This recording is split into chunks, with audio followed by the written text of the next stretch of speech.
All right, all right, all right. What an amazing, awesome, just day it has been today. Oh my gosh, it's just, the things that we get to do in life where we get to serve others in a way that we get to help them change their lives. And so today I did a, living trust for somebody that, had gone through this probate thing that was just a nightmare for their family. And then they were telling me, I don't want that to happen for my kids. And we were able to secure that and help somebody out with that, which is just so fun. So, when you get to do stuff that is making an impact and making a difference. As I get on today, I think about living boldly with purpose and, all the things that that entails and looking so forward to talking to Anouk today. But, as we were talking to each other in the green room, just realizing that there is, I have yet to find, and maybe Anouk, this might be different for you. If I listen to people and I kind of feel where they're at and ask them questions, it's impossible not to connect, because there's got to be something in common that you have with another individual that's on this planet. I know they say with like Kevin Bacon or whatever, there's like 7 levels of separation before you can find something. I can't get to 7 levels. I asked you where you're from and you said Shreveport, and I used to coach an athlete that was from there. That was 1 degree of separation of, knowing about a little bit about the town she grew up in, the life that she may have had growing up, in the time that she was there. But I don't know if it's possible to actually ask people a few questions, 3 or 4 questions, and not find something you have in common. I guess it would be possible if you never go anywhere and never talk to anybody. Even if you just say, I got a Facebook account, and they say, well, I got a Facebook account. That's something in common that you can build off of. And, what kind of videos do you like? Like I said, I don't know if it's even possible. And so just so excited to have this conversation today. We were talking, like I said, we were talking before and finding out that, a corporate career is something that not a lot of people, get to have in the way that she's had it, to be in the C-suite position, as a minority woman in today's society, or, now it's not, I'm not even going to say today, let's say 10 years ago, 15 years ago, it wasn't the same as it probably is today. And, even 30 or 40 years, my dad was, when I was growing up, was part of like one of the first affirmative action programs in the 70s. And he moved us out to the suburbs. And and I got to live in the suburbs and go to an all-white high school that had, 3,500 students and 35 people of color. And how it's grown and how it's changed. And then I got the opportunity because I'm from Denver, Colorado, and my mom's from California. So all of our trips when we were kids, if we went somewhere, was west, never going east. And we had one vacation. This is just crazy. I don't even want to tell the story. My dad decided he got 28 days off, and he put this masking tape on the dashboard, and it was like it had 1 through 28. And we decided we pulled this camper behind us, and we started out in Denver, and we had my grandparents in the back seat of this old Ford car, and we drove like through from Denver all the way east. And I remember we were in Niagara Falls. I can remember being in like New York City, pulling a camper behind us, scared that we're never going to be able to change. I remember going up to Maryland. I remember going to see Plymouth Rock. I think we drove down to, Virginia. So I can remember this trip, but I'm like, every day we had to drive like 8 hours or however many hours so we could make sure we saw the world, and then we, kind of like the National Lampoon's Vacation, where they got to the Grand Canyon and they looked over the side and then got back in the car and left. So I remember like a lot of the places that we saw was like that much time, like we were there for a couple seconds and then we had to leave because we had to get to the next thing. And that was my exposure to the East Coast. The reason I said it is because I took the last 3 years now, I've been able to take African-American men down to Alabama for a civil rights tour. And I had no idea the first time when I went to Alabama that I felt like all the stories that you hear and the movies that you see and the, are all based, if it's MLK that's in there, whoever is there, we're based there, but you have no idea.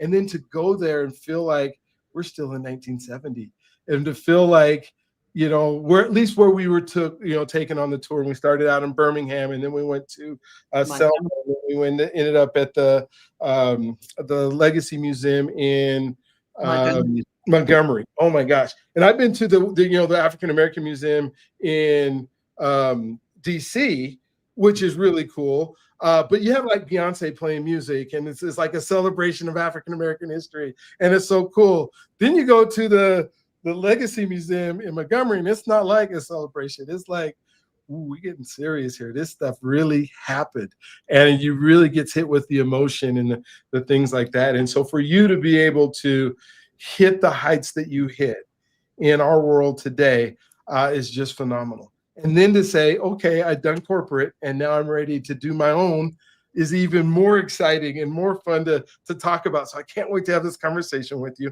Like all of our guests, I asked her to tell her story. It can start anywhere in her life that she wants it to. She can't get it wrong. I keep telling all my guests that. And so, because they laugh, because like, well, what if I, like, no, it's your story. So you tell it however you want. And if you want to take out parts and put in whatever you want. So I can't wait to hear your story. I'm going to give the floor to you. I've already talked too much today as we get going, but it's all you. Let's hear about who Anouk is. I love your energy. It is so amazing. You're totally phenomenal. As introduced, my name is Anouk. Oftentimes, when people ask you your name is supposed to be something simple, but because my name is so unique, it becomes a very good conversational piece because most people get it wrong. They may say Anouk, enough, whatever, but it is. And I was born in Shreveport, Louisiana, to high school sweethearts. So my parents, they lived actually right around the corner from each other, and they went to high school together, and they just fell in love, and they got married, and they had two beautiful kids. Well, one beautiful kid. I don't know about my brother being beautiful, but it was an interesting ride for them because they were so very young, and they really didn't really know who they were. So they really wasn't really ready to be parents. So it was a very challenging situation. So then my brother and I was reared by our grandparents, and grandmother was the force in the house. Okay. Yes. So very blessed that my grandmother, who only had a 3rd or 6th grade education, became my mom for all practical terms. And she's one of the wisest ladies that I've ever met. And so I learned early on that a lot of times that wisdom comes from experience. It doesn't always necessarily come from having the opportunity to have a school or classroom education. And so my grandmother, because she did not have that opportunity to go to school, she instilled that because I had opportunity, she wanted to make sure that I took full advantage of that opportunity. So I then, of course, went to college. I decided to go to college in New Orleans. And because I didn't have a lot of people as role models in my family that was about to travel the path or had traveled the path that I was about to travel, there was a person. I always feel like you find someone who you feel like doing it right, and you just need to do what they're doing or ask them questions, and then you can make your own modifications. But why try to start from scratch if you see that someone's doing it right? So I had a friend that went to high school with me, and he came from a very, what I consider, prominent family. It was probably like the Cosby family back in the day. One of those actually existed in Shreveport, Louisiana. So I was like, well, they seem to have gotten it right. So I want to do whatever they've done. So he said he was going to Dillard University. And I said, that sounds good. I think I'll go there too. So then I said, well, what are we majoring in? And so he decided to major in business administration. So I did the same. And I always had a big interest in business. I've always been very business minded, always was trying to figure out how to make money and how to multiply money. Okay. And so I get to Dillard University. I major in business management. That first summer, he comes to me like right before the end of the semester and says, well, we have good grades. We're smart, but everybody else here is smart as well. It's important that we differentiate ourselves. And so he said, we have to get an internship. He said, because the whole goal in coming to college is to prepare us for our next step. So based upon our major, our goal was to, get a job in corporate America. So he says, so we're going to have to stay here this summer and get an internship. So he got an internship with Inroads. And so I called my grandmother and says, I can't come home for the summer. I have to stay here to do an internship. She says, I don't know where they do that at, but you're coming home. Okay. So I have to come home. And I'm like, okay, she just doesn't understand. And so that whole summer, I was able to position her so that by the next summer, I would then be in a position where she would be open for me to do an internship, because I really wanted to make sure that I was setting myself up for success. So the next summer, she did understand it. And right before I looked at all these companies that were coming to interview for internships, and there was a company called Amoco, an oil and gas company, and they were looking for accounting majors, and all these other companies were looking for accounting majors. I didn't see very many companies looking for business administration majors. And I think it's because the thought is, if you're majoring in business administration, maybe your goal is to be an entrepreneur. So I changed my major to accounting to get an interview that same day. And I talked to the lady, Miss Green, in the placement office. And she says, well, they're only looking for juniors. You changed your major, but they're only looking for juniors. I said, understand that, but can you at least ask them if they will give me a mock interview, because I have no experience interviewing. So she says, I'll do that. And I went to Dillard University. I don't know if I said that, in New Orleans, historically black college. So everybody's always trying to help, because they understand the whole mission is to really nurture us so that we can be successful in our next. And so this lady named Veronica Brannon at the time was one of the recruiters for Amoco. So she agreed that they would give me a mock interview. So I was the last person to interview. And so when they told me that, I got so excited. Then I realized I have nothing to wear to this interview. I get back to the dorm, and I'm having to, and I was a stick. I was so very skinny when I was in school. And so I'm in the dorm trying to ask people, does anyone have any business suits that I can borrow for this quick mock interview? So a friend named Kimyata Davis agreed that I could wear her black suit. And she was skinny, but not as skinny as I was. Yeah. I actually borrowed her suit, which was still too big. And I had on some pantyhose. And I remember there was this big hole in the pantyhose. And I was so embarrassed on the interview, but I'm now at the interview table. And when I'm at the interview table, I was not nervous. This was my first interview, but I wasn't nervous because I had nothing to lose. It was a mock interview, so you just learning. It's a mock interview, right? I'm a sophomore, they're looking for a junior. And so I had a really good time talking to Miss Brannon at the time about the question she asked, which was really about why did I major in accounting, which was one of the questions. And I couldn't tell her. I had just changed my major to accounting to just get this interview.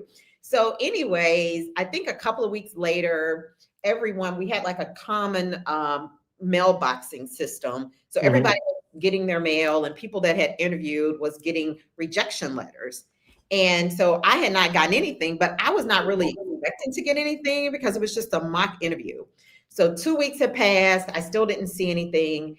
And then there was this one other lady named Evelyn. She was the only person that had interviewed besides myself who had not gotten any notification. And all the other notifications were rejection letters.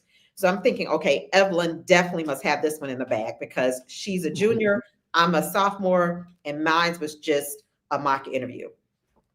Well, eventually I get an envelope, and it was a huge envelope. It wasn't the small letter size envelopes like everyone Good. else.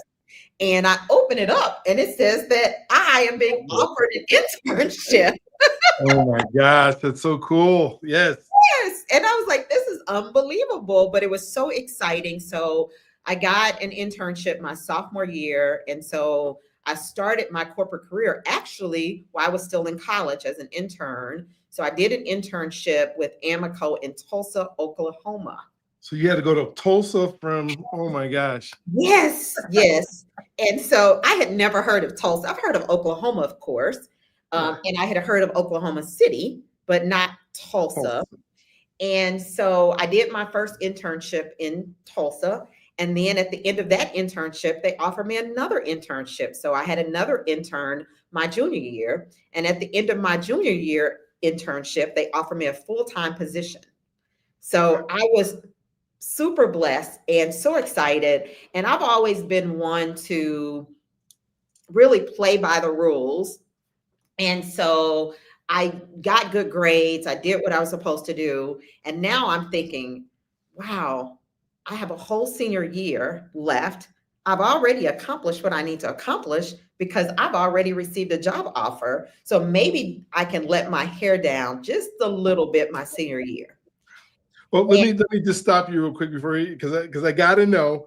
You go to Tulsa as an internship in the summer. Where do you live? Where you're only going to live for a few months? Did they have like housing, or what did they have? Yeah, very good question. So they had like a real structured internship program. Okay. So they had an internship committee and they provided a lot of services. So one of the services they provided was housing. Okay. So it was an apartment complex for all of the internships or interns to live in. And they also coordinated with us to have a roommate. So Okay. I had a roommate that they had helped me identify. And so the expenses weren't that much because I think they subsidized some of it. And they also guided us on some other key things that we needed to know to be successful. So yeah, that made it really easy for us. Cool. That makes sense now, because I'm like, wow, twice, and you just got to go all the way to a whole nother state and you're supposed to find a place to live. The second question that I have before you move into letting your hair down is, you started this and everything was with the guy that you were doing everything with. Did he just disappear after he did his internship the freshman year, and then you just lost him and he didn't? Or what happened to him? So very good question. So when I said we, so again, in high school, he and I had become best friends. And also best friends during college. And we're still in contact today. He has done absolutely fabulous in his career. He went down a different path. He went down a marketing path. Okay. And he started his internships with a program called Inroads. Mm-hmm. And so they had him do internships every year. So he started his freshman year. So he had all for belt. And so he received numerous offers, and he started his corporate career at Procter & Gamble, as a matter of fact. Oh, cool. All right. So now you can go back to letting your hair down because you've already got your job offer. Yeah, so now it's senior year and I already have a job offer. I've done really good with my GPA is high. And so my senior year, I ended up getting an apartment with some friends. And so this was the first year that I did not have I didn't live on campus. And so now I have an apartment, I have a car, and I'm like, okay, so what do I do? And so I called my recruiter, Miss Veronica Brannon. I say in Cunningham sometimes because now her last name is Cunningham. So I reach out to her and I said, I just kind of want to make sure I understand the arrangements. So what are the criteria in order for me to secure this job opportunity upon graduation? She says, all you have to do is graduate. There is no GPA requirement. You passed all of the requirements. You've done internships with us for 2 years. We know we want you. We just need to make sure you graduate and that you can pass a drug test. She said, that's all that's required. Yeah. And so what I did my senior year is I let my hair down. And when I say that, because I've never been someone wild and take risks, but I then decided that I really wanted to, go out and go to some parties and have some fun and build some relationships. So I then began to meet people at other campuses, because in New Orleans, there are a lot of other colleges and universities there. So I got a chance to really meet other people and bond with people in the city. And it just made it a more memorable time, because I think before that I was too afraid to go out of my comfort zone. And Dillon University is a very small college. And so at the time that I went there, there was actually one way to get in and one way to get out. And they really, really emphasized that we should stay on campus and not venture off in the city. So now that I'm, a senior and I'm living off campus, I then decide to meet people at other schools and really begin to know New Orleans. And so I experienced some of New Orleans for my first time after being there for 4 years. Wow. Yeah. And so I started my corporate career in the oil and gas industry at Amoco in Tulsa. And so when I started, it was very easy because I had already met people, because I was coming there for 2 summers. I had an adopted family there now. And so that made the transition from college to the workplace easy. Well, things don't stay the same. So Amoco sold us to BP, who then sold us to PricewaterhouseCoopers, who sold us to IBM. So over my corporate experience, I have 32 years of corporate experience. And I started out as an intern who was just changing her major just to get a mock interview opportunity. And I am from a very small part of Shreveport, which might be considered a little hood. And so for me to be like a girl that's from the hood, that was raised by her grandmother, who only had a 3rd or 6th grade education, and I advanced all the way to vice president, senior partner of IBM.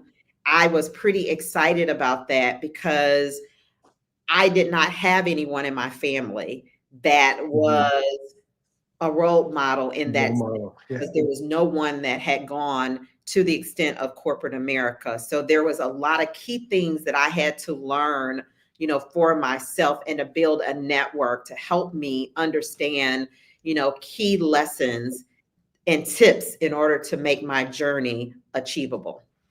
Wow. So cool. And as I'm thinking, through that to be, and I'm assuming, and I could be totally wrong, but as you're now, moving up in corporate, you're probably now making more money than most everybody at Shreveport that that you hung out with, and then now you're having to figure out this whole world that is nothing like you've seen. And for your identity, not only is your identity now have some funds in it, but your identity now, you're going to Tulsa. So Oklahoma and Louisiana are not the same. I've been to both, and they're not even close. Yeah. So now you have this culture shock, and you're in Oklahoma, and you are, presented as this person who has these abilities. What was that like for your identity to be all these people that probably at first you were becoming who people wanted you to be, and then you had to find who you were. Am I correct? I mean, kind of walk me through that. Definitely the best way to describe it. So because I got to corporate America, and I knew that I was always ambitious. And I always knew that if someone could show me what I needed to do, I could do it. Gotcha. And so I looked around the people in Tulsa that I wanted to be like, and I bonded with them. Like, one of them was the lady that recruited me, Miss Veronica Cunningham. And I began to just really ask questions of what I needed to do, because she had a corner office. What do I need to do to get this corner office? Gotcha. Early on in my life, because a lot of things just didn't make sense to me. So I always asked a lot of questions. So even though when I was little, I was shy, but I was not shy when it came to talking to my family. So I used to ask a lot of questions. So I think I was very analytical very early on. So then when I got to corporate, I began to just get out of my shell and ask all of these questions, because I wanted the roadmap, because I was really blessed and fortunate that my grandmother made a lot of sacrifices for me, but I began to think about there has to be a better way. And so now that I was exposed to people that looked like they were doing the thing, I began to say, oh, I just need to do what they do. And then I'll get that corner office. And so I remember another guy that was in corporate named John Banfield, and he told me, Anouk, make sure that you always work smarter and not harder.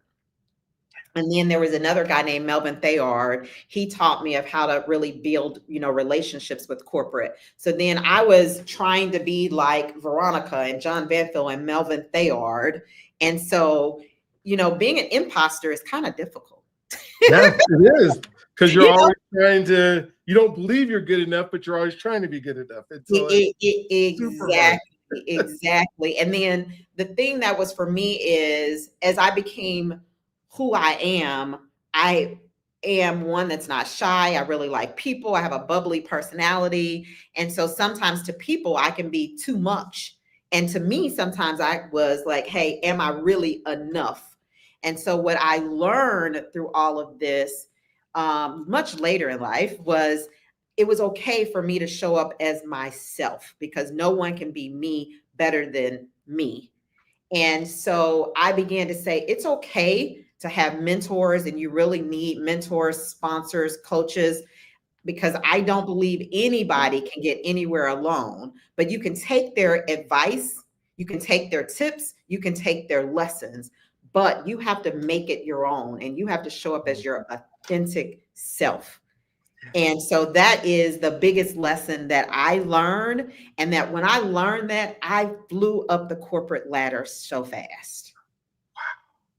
That's so cool. And one of the things that I'm finding out, and you can maybe attest to this, and because I can tell you're kind of in this space, is a whole bunch of people. I'm an extrovert person, so you can tell I'm outgoing, full of energy, all this stuff. But what I find is some of the most successful people kind of were introverts, and they figured out how to show up as extroverts. Like they didn't get charged from being at the party and being there and being the life of the party. That didn't give them energy. They could go to the party and they could be there and they could interact and they could talk to people. But at some point, they like, I got to go home and I got to sit with the book or I got to sit with myself and I just need to just chill for a little bit till I get recharged. But I think there's a whole lot of time of reflection and everything else. And it sounds like in the beginning in this time, that's kind of where you were, is like, I don't want to be around everybody all the time. I want to learn from everybody. So I need to get there and get along with folks. And these relationships that you talked about, I call the big R, became the most important portion of what you did. It wasn't the stuff you were doing in the office every day that some people hide behind. It was, who do I need to know and how do I create a relationship with them so that they can help me down the road? Am I kind of right on some of that, or? Exactly. And I always want to remind people that relationships are a two-way street.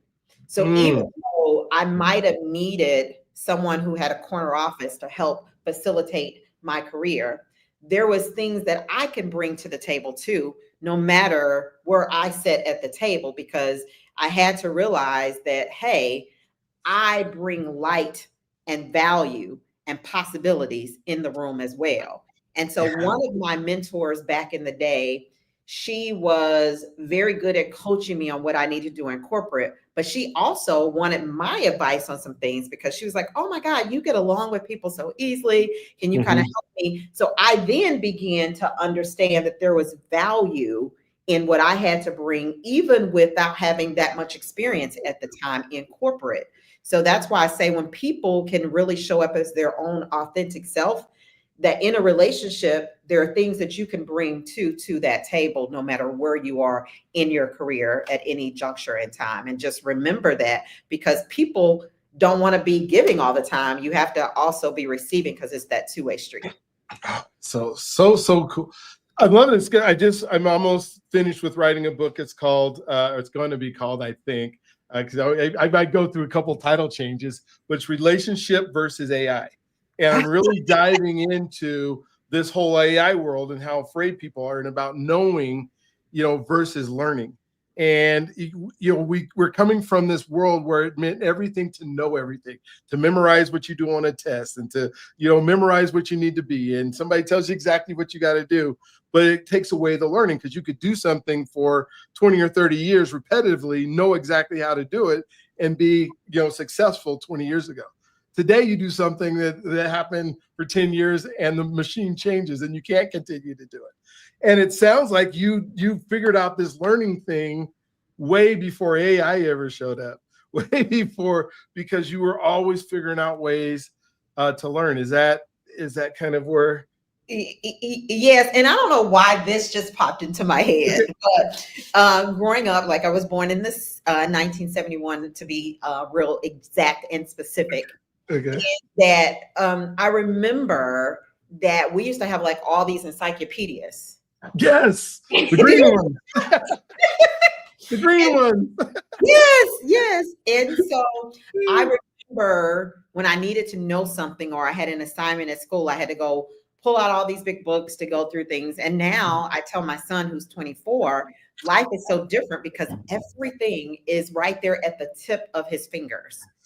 And so, but I really do appreciate what we had to go through, because I think we really had the opportunity to learn, understand, and they may just be doing it and, just getting it to do what they need, but they don't really retain it. So I do think that we were more advantaged. And so what I've began to think about through life is that things are always going to change, and you have to really understand, what do you need to know to make sure you're adding value so that you can continue to transform, with the change, because you have to have that growth mindset. And so when you have that growth mindset, you want to say, no matter what room that I'm in, I'm adding value in some form or fashion without even knowing the topic. You have to go in there with that confidence, because you know that you have a database that's already inside of you. Yes. Oh my gosh. So cool.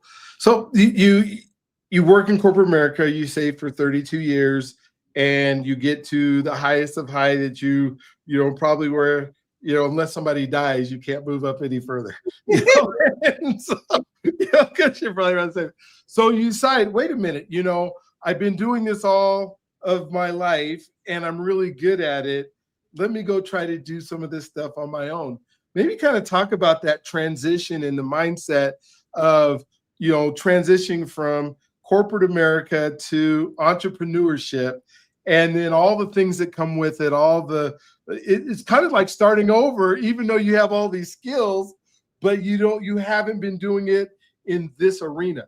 You might have been doing it in the other arena. So kind of talk to me about that a little bit. Yeah, very good question. So, and it may make even more sense too when you kind of think about how I began to talk about how I started my corporate career. Like I started in accounting and I changed my major just to get a mock interview. So I was in corporate because that was the thing to do. And then I began to figure out how to become, very successful. And while I was in corporate, there was times where I wondered, like, now, why am I here?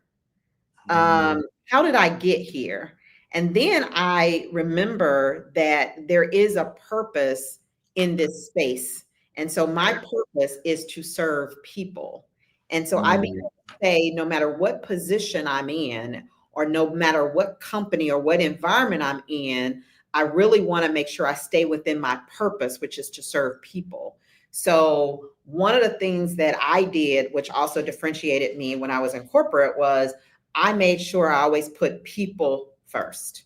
So when I led large global teams, I made sure that I put the people first. No matter what the aggressive targets were, I put the people first, because when you put your people first, people will work so much harder for you. And so I began to figure out, how do I create the satisfaction, the fulfillment that I need in this environment? So I began to just serve. And, once I got to this vice president, senior partner appointment, I was excited about the compensation.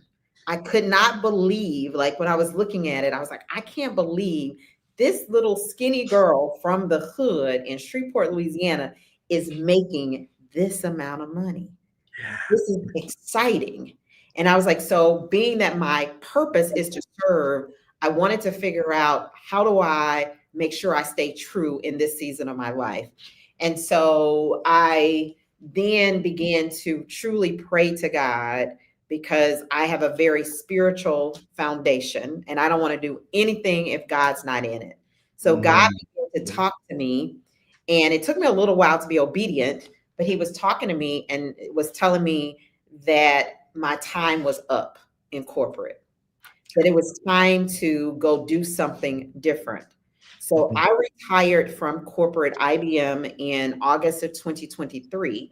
I didn't retire to stop working. I just retired to stop doing that. And now be obedient in what God is calling me to do. So I've transitioned into this new phase, and I'm living this entrepreneur life, which is a totally different animal. But remember, I originally majored in business administration, so I should be prepared for it, right? You should be, because that's what they thought. You're going to be an entrepreneur if you majored in it. So. Yeah. And so what I'm finding in this entrepreneur life is I truly love the flexibility. Like, you can choose who you work with, you can choose the projects you take. Now, I'll be very honest, I do miss my compensation.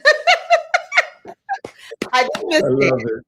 And I am trusting God because I'm being obedient. And I believe that at some point within the next year or two, that I will actually double that compensation that I was making in corporate with the flexibility. But you do have to put your time up. You have to create credibility in this space. So what I've been trying to do is to take like all of the transferable skills that I learned in corporate and utilize that to still stay in my purpose, which is to serve people.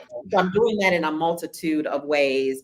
And it's been a really good experience because I really like helping people. So sometimes I'll get distracted and start helping people solve their problems versus staying focused on mine. And I have to remember, okay, Anouk, if you don't do this, you're not going to get any income, right? You don't eat. Exactly. So I love serving people, but one of the things that I have to do better, and I'm still working through it, I haven't figured out the secret for me just yet, because sometimes, because I love people so very much, that I will go out of my way, because I'm like, God, you told me my goal and my purpose was to serve. And so what I'm trying to do in this season is to make sure that I'm seeking clarity. So as a matter of fact, September 1st, for 90 days, I'm going into a 90-day full reset so that I can make sure that I am focusing on what I need to be focusing on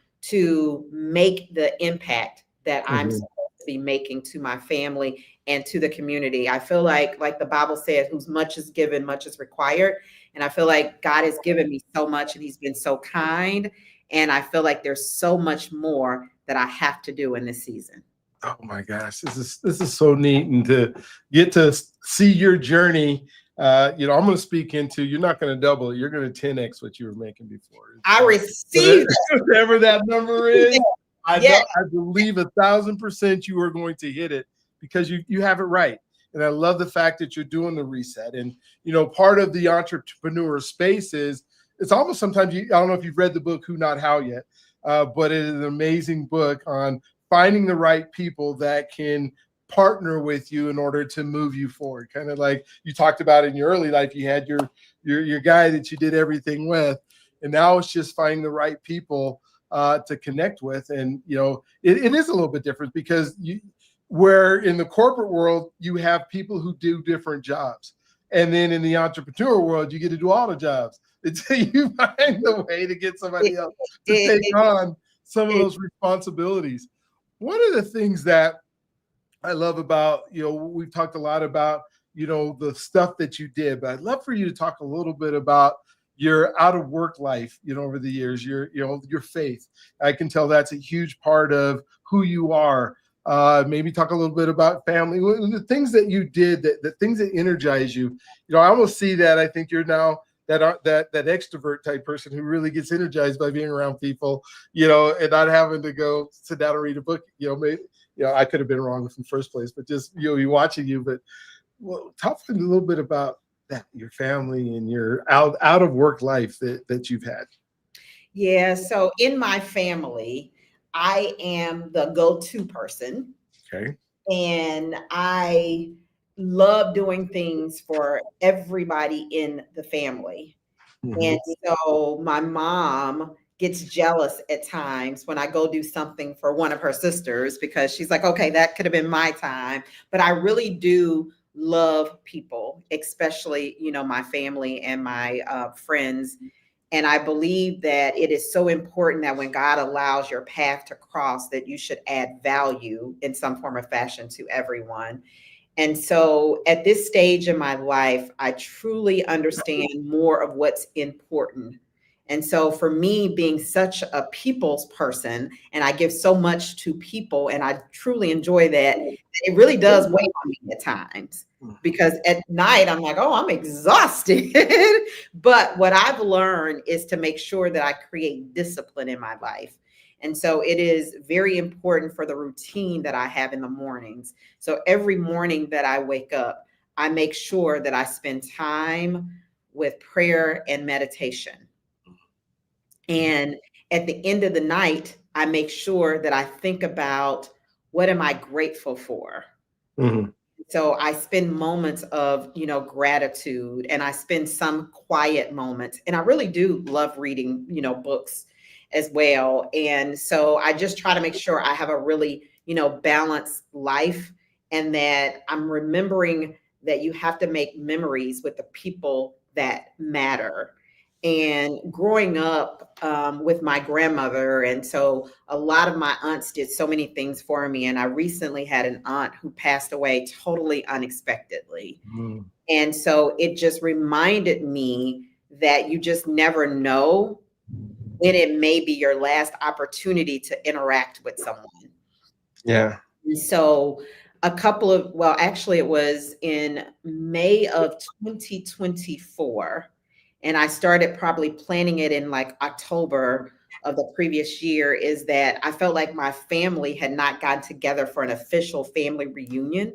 I think it had been like 20 years. And so even though I was super busy, I was like, somebody has to put this family reunion together. So I took it on myself to lead the family reunion so that we can make memories. And we did that in May of 2024. And one of my cousins says that we're going to do this every couple of years. He said, unfortunately, I feel like somebody's not going to be here for the next one. And we've had 2 family members to pass since that time. And so it just keeps reminding me the value of making sure that you're spending quality time with your family and friends and making those memories. And I love to travel, so I travel a lot as well. So I typically travel with friends. My family doesn't seem to like to travel as much, not my close family, but so I'm just trying to make sure that I remember that this life that God gave me, that it is mine to go create the life that I want, or I say co-create, because I can't do it without God. So just like I had goals in corporate America, I also create goals, for myself, to say, hey, if I want to go visit a certain place, like I have this whole thing where I want to make sure that I visit every state in the United States, at least one city in every state. And then of course I have places that I want to go out the country, and I'm just checking things, off the list as I go, as I'm trying to also balance, things in this new entrepreneur world. And right now, from an entrepreneur standpoint, I have my hands in so many different buckets that I am, in September, I'll step back to assess what's working, what's not working, where I can make the biggest impact, and still staying, within my purpose. Oh man, that is so cool. Talk to me a little bit about your health. How are you both mentally and physically? I know you're back in Louisiana now, and the food is really good, but I don't know if it's always really good for us. Yes. So very good point. Yes. And it's interesting that you would say that, because one of the things that I am really married to is to make sure that I focus on my mind, my body, and my soul. Okay. And so in January, so my aunt that passed away, she passed away in December unexpectedly. I had already said that I wanted to be more committed to my health and my wellness journey. And I wanted to get into the gym. And I knew that I needed an accountability partner. So I said, okay, I'm going to get this fitness trainer. So in January, my mom and one of my other aunts, we actually started this whole journey with the fitness trainer. So Okay. I'm very committed. I eat really healthy. I actually don't eat, the only meat I eat is seafood. Okay. And I eat mostly fruits and vegetables. I don't drink sodas. I drink a lot of water. I spend a lot of time in the gym. Now, every now and then, just like this past weekend, my aunt had a cookout and she fried some fish. And so fried food is not something I try to do a lot of, but I ate fried fish this past weekend. And I also ate some cake. So every now and then I do splurge, but that's not something that I try to do often at all. And then I do try to get into the routine of doing some fasting. And so I've tried to really educate myself on a lot of ways to just, be healthy and not take any medicine and things like that. So what do you do for when I think of like your mind and being healthy in your mind? A lot of it has to do with personal development and becoming that person that you want to be, so you can live out the life of your purpose. What are some of the things, and how much time are you spending? I know you said you get up every morning and you do your routine that includes your meditation and your prayer, and then at night. Are there other things that you do that make sure that you're keeping your mind sharp and your the development of who you're becoming? Yes, yes, yes. Um, Okay. One is I do read books and Okay. I listen to podcasts, and I also have coaches. Okay. So I feel like it's still important to have those, relationships and learn, from others. I also am part of a lot of communities and networks. And the other thing that I would say that I really do to keep my mind sharp is that I have a 24-year-old son and a 2-year-old grandbaby, and my 24-year-old son, he keeps me balanced with kind of helping keep me hip, like There certain you things. go. So I feel like it's really good to stay, balanced overall. And I also like to write. I've actually written, 2 books. And so all of those things I think keeps my mind, very sharp, and an opportunity to continuously grow. I've gotten a lot of, certifications. Like in October, I got certified to become a life insurance agent. I got that just for, the knowledge and if I can help someone. And then now I'm actually becoming a real estate investor. So I'm going through real estate, training, because I want to continuously increase my knowledge, whether or not it's something that I major or focus on. I just like to continuously learn. And I think that is so very important.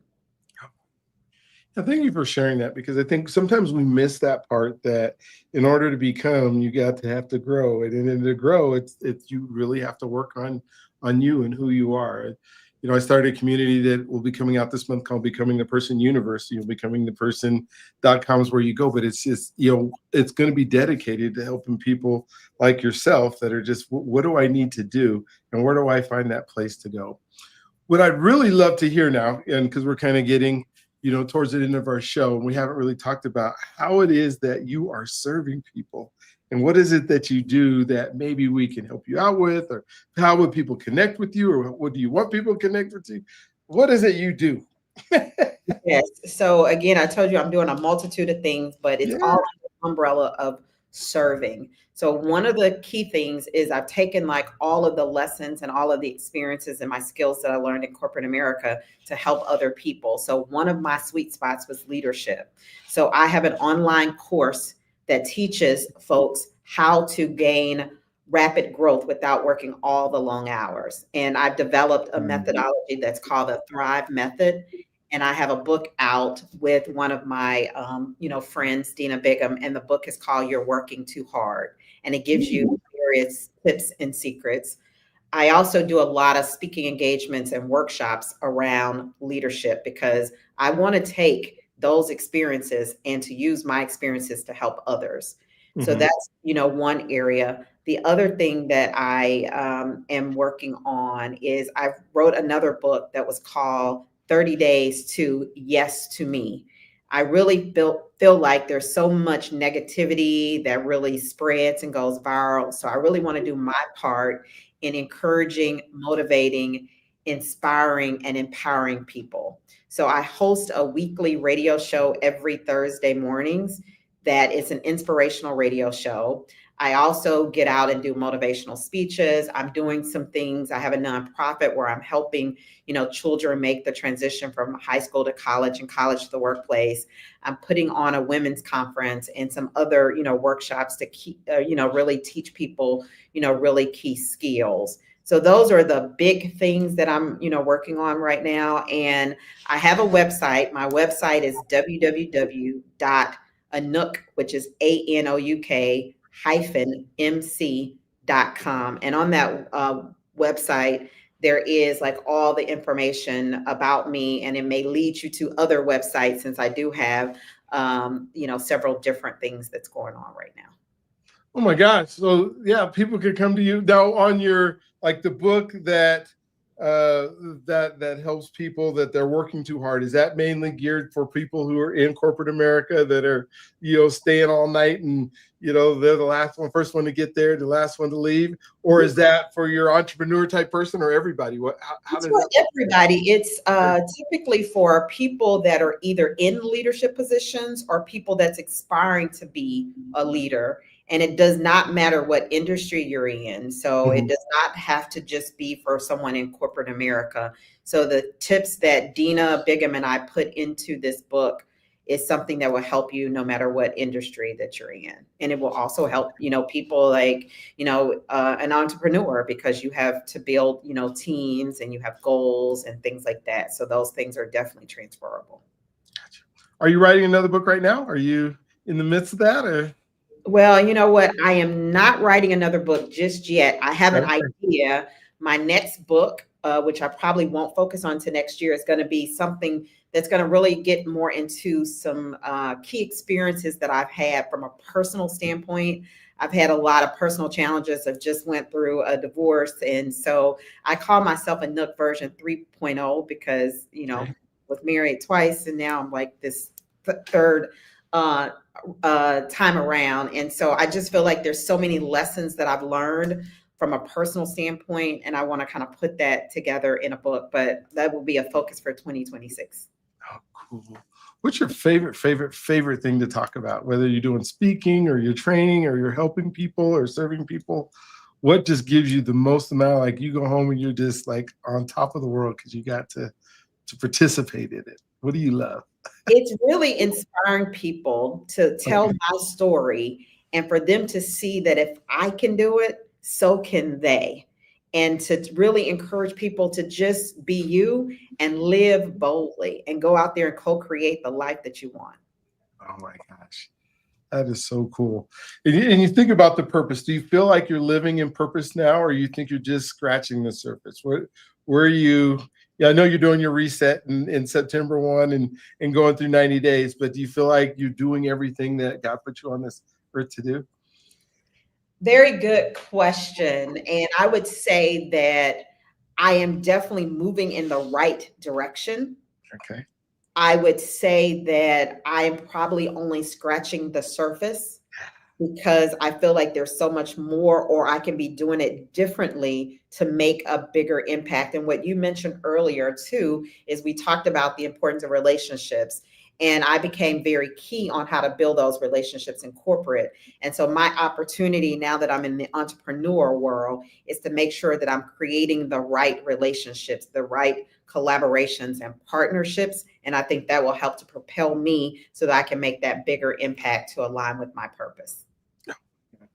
So cool. I think of when I think about living in purpose, and I just turned 60 in March, and I'm thinking of, I can't wait for the next 12 years to happen, because of all the things that I want to accomplish, because I kind of start now feeling like I'm truly doing what I was put on this earth to do. not in a way like I'm scratching the surface of what the potential is, because only God knows what that is, and only God can control that. All I can do is the activity, and then just leave it up to him to take over, and then see where he goes. But when you start seeing that vision of what's possible or what could happen, it just gets so exciting. And I see that for you, and I see that in your eyes and your countenance and the things that you're saying to me today.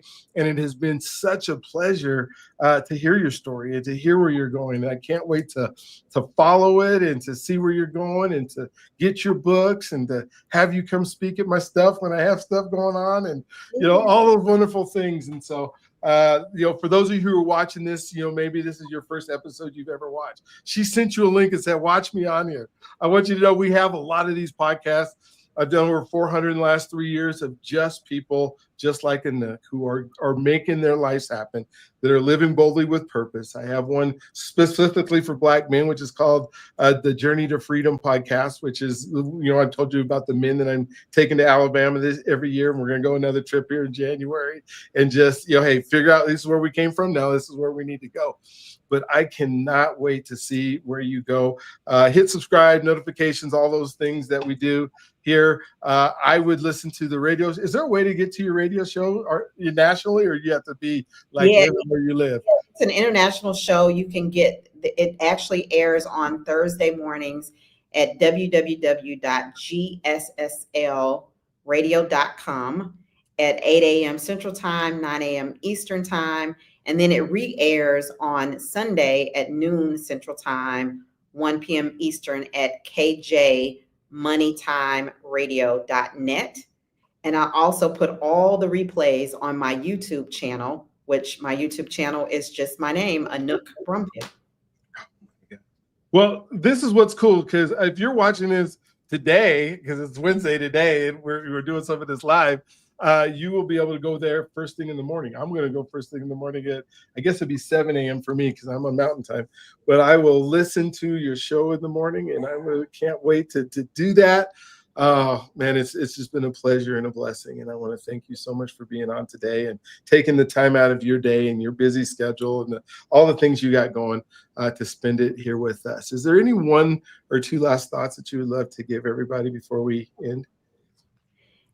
First of all, I would like to say thank you so much for having me. It has been a complete pleasure, and I wish you nothing but blessings on blessings on blessings. And I just want people to know when they see me, they see that it's possible.